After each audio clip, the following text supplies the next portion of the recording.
Right. So, this was the first month of the year 2023, which I just kind of laugh at a little bit, as that's the year one of my favorite games takes place in, Perfect Dark. But to keep on this subject of science fiction video games based off of a distant future, this will hopefully be the last time I'll be talking about Cyberpunk 2077. I feel like I've been mentioning it a lot on these update videos, but one of the major reasons for it is this game has challenged me in a way that I never really thought possible. Not so much that the game is hard, there are challenging sections in that capacity, but it's challenged me in a mental sort of way, a philosophical sort of way. It presents a lot of different things that I never really thought of that could be done in a story like that, and it's one of the reasons I've been playing it and talking about it so much. But anyway, the main reason I bring that up is a very particular scene. So, for those of you that played the game, you may know that the character of Judy is also a lesbian. And it was quite fascinating as I have heard there were sex scenes in the game, but this was the first time I ever really saw one, and in a ways, this challenged me as well, as it was the first sex scene in any media that instead of being completely grossed out or upset by, I was very intrigued by. I was just kind of like, I kind of want this now, don't I? Because in the past, sex was just something that I had no desire to have. There was just nothing there really, but this was probably the first time I ever wondered if I'm really asexual or not. Perhaps it was my disgust in my own body that made it that I didn't want to have sex in the first place. But this has started to open up a bit of a new world for me, and I'm pretty happy that I was actually able to get that ending of the game. As for this month itself, it seems like the major theme that was playing throughout it is the idea that, well, I'm getting older. This year marks the 10-year anniversary since I graduated high school. I'm only going to be a few years away from being 30. And I remember I was out with a good friend of mine over lunch, and we kind of talked about the idea that, like, at this point it almost seemed like our lives were half over, or so it seemed. It was kind of the idea that, like, we've been around for a while, but it almost feels like we didn't necessarily succeed. I will admit, sometimes I kind of have these thoughts of, like, maybe I'm not good enough, or perhaps that I'm behind in life. And one of the major reasons I think of that is, well, probably at about the age of 8, I kind of figured by this point I would have found a career.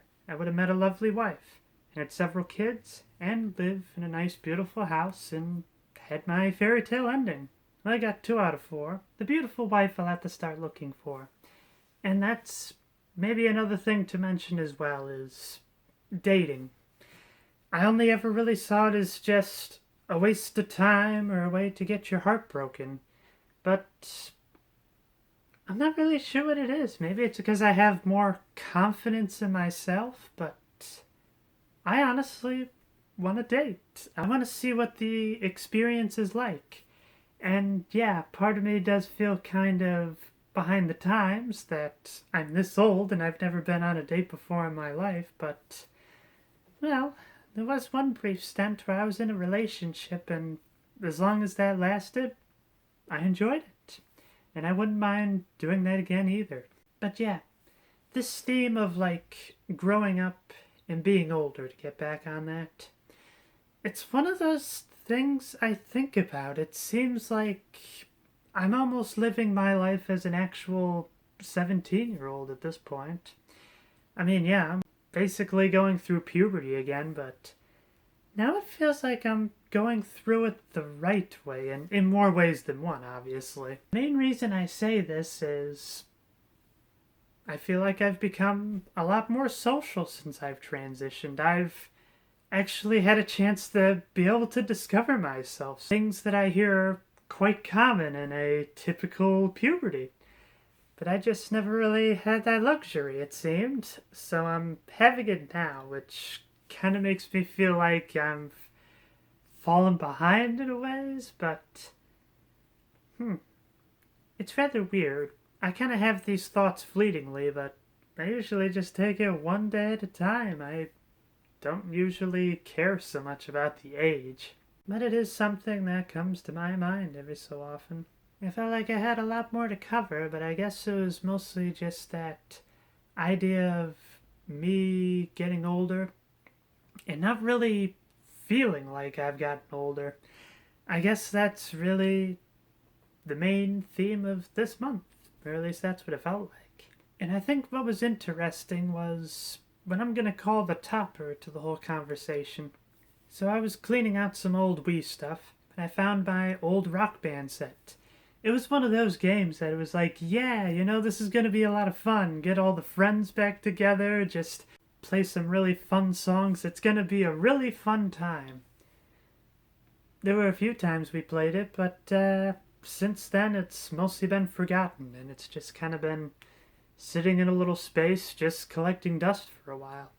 So I figured, why not try to turn this in for some cash? After all, I think there are some people that still want to play Rock Band, and stuff is only for the Wii, so I figure it might be kind of difficult to find.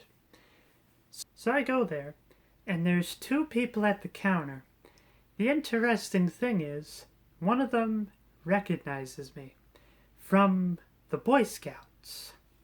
Now, this was one of those things, as soon as they said it, I'm just kind of like, yeah, I was from the Boy Scouts, and I just couldn't really place him. I couldn't figure out who on earth this kid was. So, after doing the transaction, and then picking up a beautiful reproduction of Chrono Trigger, maybe I'll play that in later videos, I wanted to know how this kid recognized me. And, well, on one hand, I'm kind of happy he didn't recognize me for my face, but he recognized me for my voice. I just can't seem to get away from this voice. Although I feel like I'm doing a halfway decent femme voice for this video, but I'll leave that to your discretion. Essentially, he was in the same troop that I was. So basically, there were 3 brothers, and I had experiences with all 3 of them. The oldest one was maybe like 3 or 4 years younger than I am. The second was about 5 or 6 years younger than I am.